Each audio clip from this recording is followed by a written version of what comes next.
Hello, everyone out there in podcast land.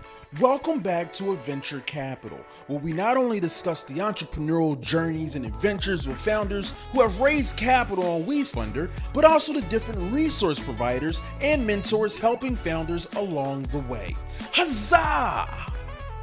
Today we have Tiana Laurence, General Partner at Laurence Innovation, an investment fund powering the fourth industrial revolution, which focuses on early stage companies led by women and other underrepresented founders. We thank you so much for your work, Tiana. Wefunder gang, take it away. Tiana, welcome to the podcast. Thanks for having me. Awesome. So Tiana is the lead investor of Accelerate 3D, a company currently raising on Wefunder, and we're super excited to get to talk to her. Tiana, to get us kicked off, could you just tell us a little bit about your background? Yeah, happy to. I have been angel investing for almost 7 years. And last year I started my own micro fund to invest in pre-seed and seed stage companies. Super cool. How did you first get into angel investing? For me, it was a really long journey. I wanted to start doing investing when I was about 19, but I had no cash. And I was waiting tables and I worked at a bank and I had like 3 different jobs. And I realized you wouldn't get rich doing these jobs. You would just barely be able to make your rent. And as I was trying to understand how to not live like that for the rest of my life, I started researching how to start a company and how to do investing and what different strategies had built wealth over time. I go to the public library every day and just hang out in the business section and browse through the different books and read, Warren Buffett stuff. And slowly over time, I figured out, okay, well, if I'm going to make money, I need to start a company. So I started doing that in my 20s and then sold my first company when I was 29. And then I started another software company. I raised venture capital for that. And then in 2017, I left that and started investing full time as an angel. And then last year, I launched my first micro fund to do investing with other people's capital. Wow. What was your first company that you ended up selling? So I ended up, I was just a scrappy kid. So I found I could, build websites, do marketing stuff pretty well in a time when other people are still kind of struggling with how to, set up a WordPress website and stuff like that. So that company grew from that to had a couple different employees in Portland and an office, and we did everything from shooting video for clients to setting up websites, everything across the board. And then that company was acquired by one of our competitors in town. Gotcha. Okay. Do you have a specific lens now that you are a more seasoned, consistent investor, and also through your own fund? What is the lens that you guys are looking to invest through? Yeah. So I like to invest in things that I understand, and I love technology. So I spend a lot of my time researching basically all the different emerging technologies, whether it's protein folding or graphene or 3D printing, blockchain, things like that. And so that's sort of like, I'm always looking for that edge piece, because I think that's sort of like where you can get really outsized returns. And it's also the place that I'm passionate about. So it's like when you're self-directed, self-employed, you need to be able to wake up every day with passion for what you're doing. And so for me, this is the thing that I'm passionate about. So it's easy to get up every day and I just do it naturally instead of like feeling like I have to be forced into a discipline.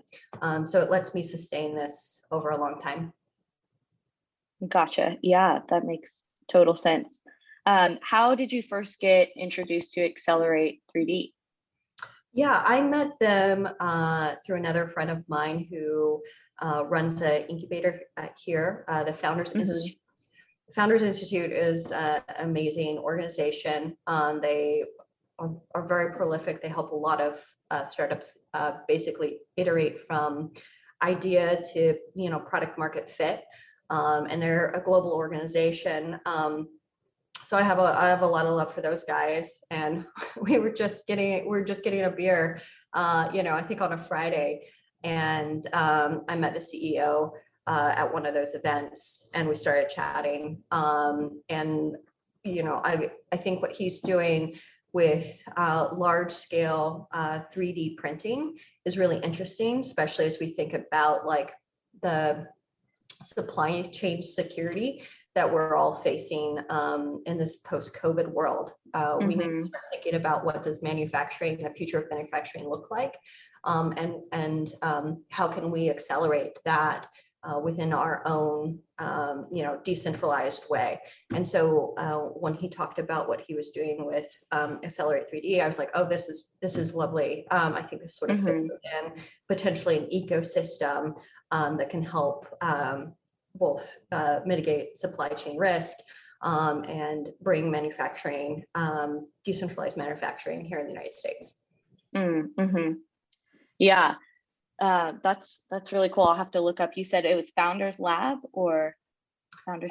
Founders Institute, and they're Founders Institute. Okay, cool. They help a lot of early stage startups, and they're also investors as well. Okay, great.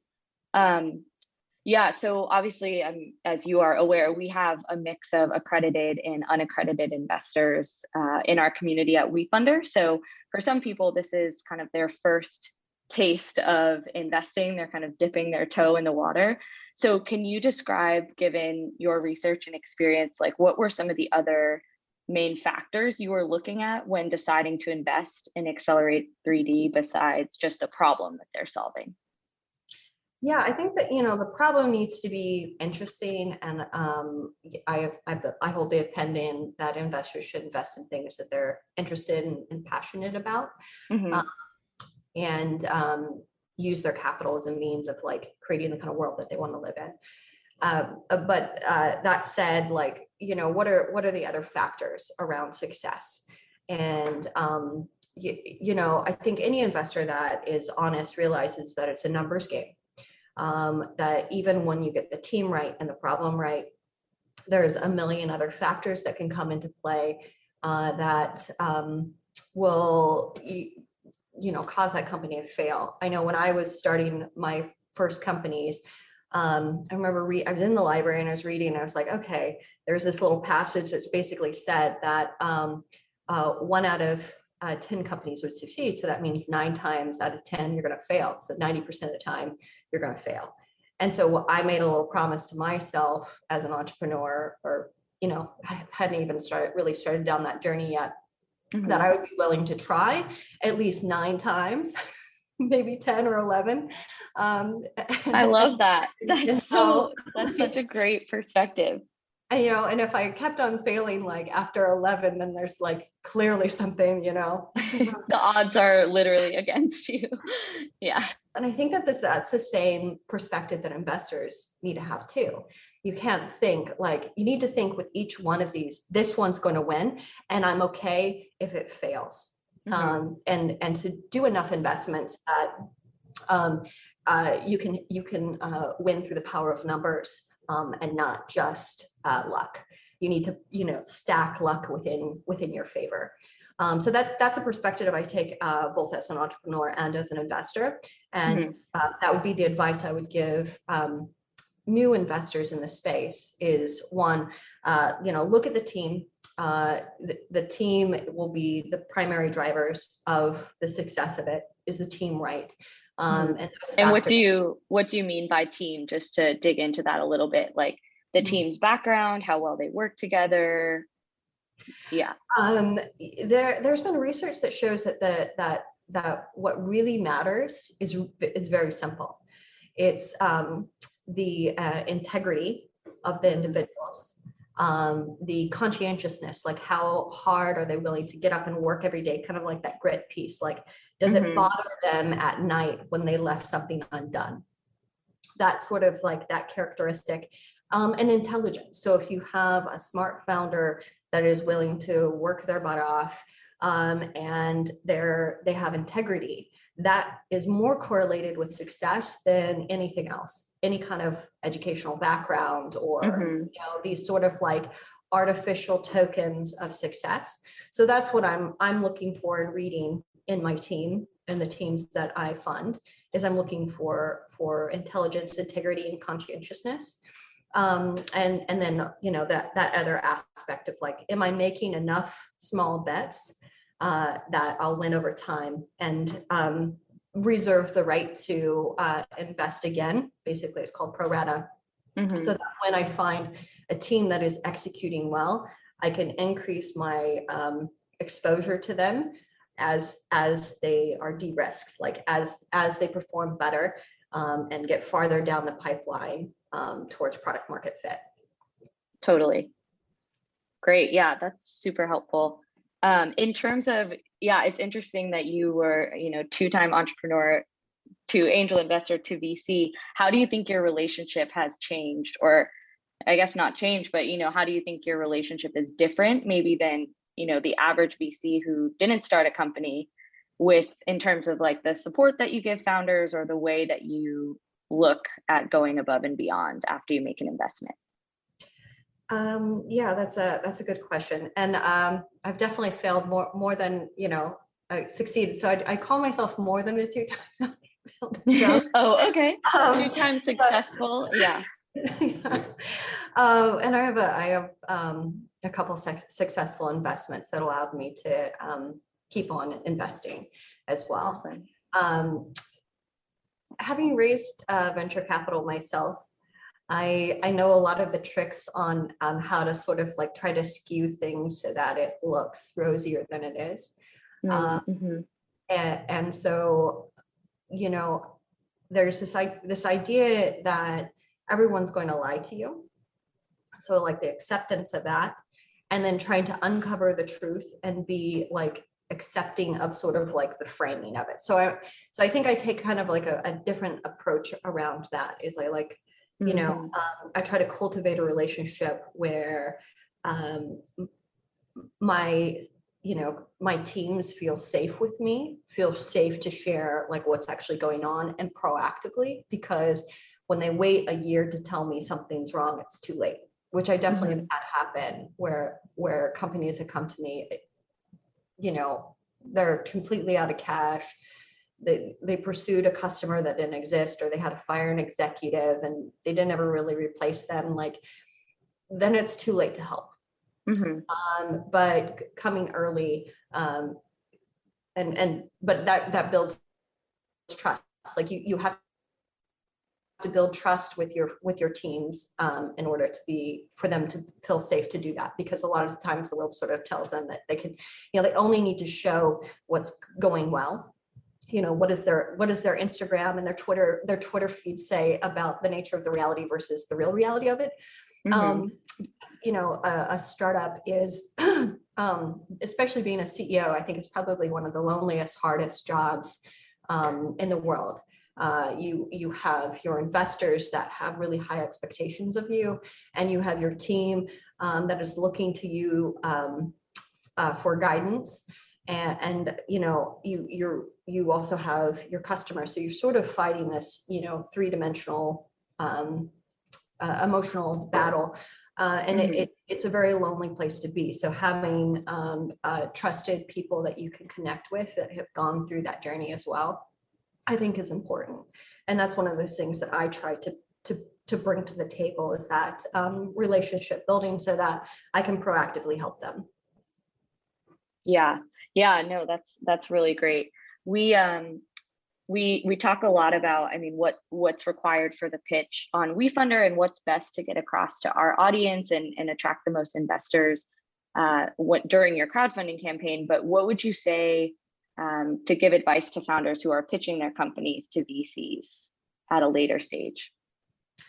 Yeah, there's really just a few things that I think investors really care about. Like one, what's the size of the market? Are you solving an interesting problem, and are you doing it in a way that lets you deal with the competition? Because every problem in the world has been solved. Maybe it just hasn't been solved well. So coming with that realization of like, hey, I'm solving this innate human need, but I'm doing it in this way. So, being real about competition, being real about what is the true value and why your product or service is so irresistible to your customer and sticky. So having a really clear idea about that and being able to communicate that really succinctly is very important, probably the most important thing that you can do. And then, being real about where the progress is. You can't tell an investor that you're one place if you're not, because they'll come in, they'll, look at it and be like, okay, this looks great. And then they'll dig in and it's not there. And as soon as they see information that doesn't line up, as an investor, we're so inundated by pitches, people that want capital. One of the easiest mechanisms is like, if somebody is bullshitting you a little bit, you just, I don't have time for that. There is no second chance. The trust goes both ways in terms of, the relationship that you have to build. Yeah.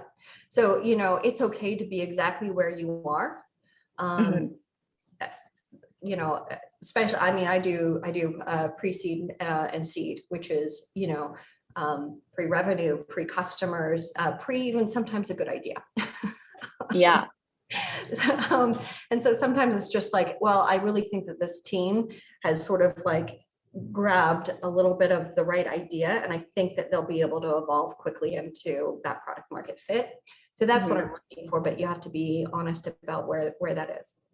So that would be, have those two things really crisp. And then the other part is like, understand that investors are incredibly busy, like oversaturated individuals. Like we have too much stuff coming in that, I'm just a small time investor, and I cannot manage the amount of like inbound that I have through like social media, email accounts, text messages. It just, it's an overwhelming amount of information.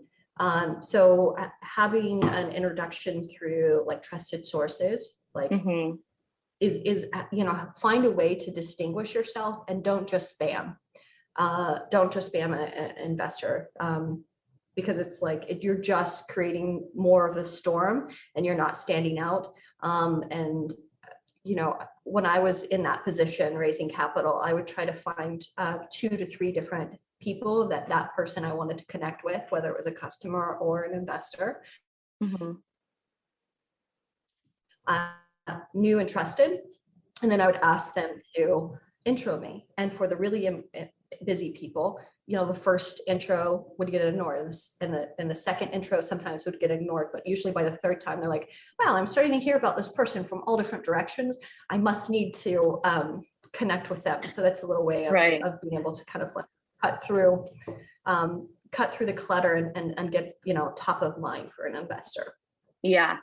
Yeah, that's all really great advice. And a lot of it applies to reaching out to Wefunder investors as well, or folks in your network. I mean, we talk a lot about building out almost like a drip campaign for the different subsets of your audience, and reminding people, most people are not going to invest on the first email you send them. Like, hey, my Wefunder campaign's live. They're like, cool, awesome, good for you. Sometimes you have to remind them a couple of times and share more of that good news. It works very similarly. But so I guess one of the last questions I have for you is just on your experience investing on Wefunder. I'm sure most of your investments at the seed stage are not through Wefunder. Why did you decide to invest in Accelerate 3D through their Wefunder campaign? Yeah, that's a great question. And I think as an angel investor or first time investor, this is a great way to have like a tremendous amount of deal flow. and also see like social proof of whether or not like a company is resonating, like you're crowdsourcing that due diligence piece that can feel a little bit overwhelming, like as an individual investor. And then as somebody that's deploying capital from we call them LPs, our investors, you have to go where the companies are. And so I knew I've actually done 2 different investments on Wefunder that I've led. And I knew those startups before they chose to do Wefunder, and we discussed whether or not it was a good idea. And so like as a company is thinking about how to raise that first, friends and family round, if you do not have friends and family that have that capital that they can give you, how do you bridge that funding gap? And that's one of those major challenges, is there's not very many investors that really want to sit down in the seed stage that it takes to get the company off the ground, because it's very, very risky. And so most venture capitalists build their portfolios so they have somewhere between 18 and 30 assets. That's about 95% of venture capitalists, and they're investing within a specific technology vertical. They have a specific knowledge. They're an expert in a specific set of technologies, and then they try to find those 18 assets over 3 years. And so because they only have that many kind of like bites at the apple, they need to be really specific about where they deploy that capital, and they need to try to de-risk it as much as possible, which for them means long due diligence cycles, being really picky about whom they deploy that capital in and when they deploy it. Are they basically able to defend themselves to their LPs later? Like if the fund doesn't perform, saying, no, we did all the due diligence, they hit these sort of metrics, and so they've sort of like covered themselves on that side. And so like this early stage is incredibly difficult to invest in unless it's part of your thesis. Yeah. Great. Well, yeah, your testimonial and everything as well is super helpful for the companies that you've invested in on Wefunder. So I think, there can be a lot of mutual benefit for the companies that can find a seed stage VC or maybe another sort of prominent angel in their industry that can write something really compelling. So we appreciate you investing. And so the last question, I know we're almost at time, but the last question I have for you is something we ask everyone on the podcast, which is, what is your best advice for a founder starting a company? My best advice is to keep on working at it, to wake up every day and do exactly what you can. It's in that persistent grit that you'll uncover it, and to understand that you're going to have long periods of just nothing working, and like the acceptance that that's part of the process, but to keep on trying and to iterate. Don't be afraid to iterate against your idea, and listen to feedback, but understand whom you're getting that information from. Get information from the right sources. So if there's sort of like this direct correlation between somebody willing to give you money and somebody not. And so if the person is willing to give you money, listen to their advice a lot more than the friends and family that will have all these different opinions about your website or your product or the way that you say things. Know who you're getting that advice from, and be willing to iterate until you hit that right fit. Yeah, those are great pieces. Well, Tiana, thank you so much. We really, really appreciate your time. This has been super informative, and we look forward to staying in touch and seeing you on Wefunder. Sounds great. Thank you very much. Thank you. Thank you for tuning into another episode of Adventure Capital. I hope you laughed, took notes, shed a tear, and most importantly, feel ready to go off on your own adventure. And remember, whenever you are ready, Wefunder is here to help.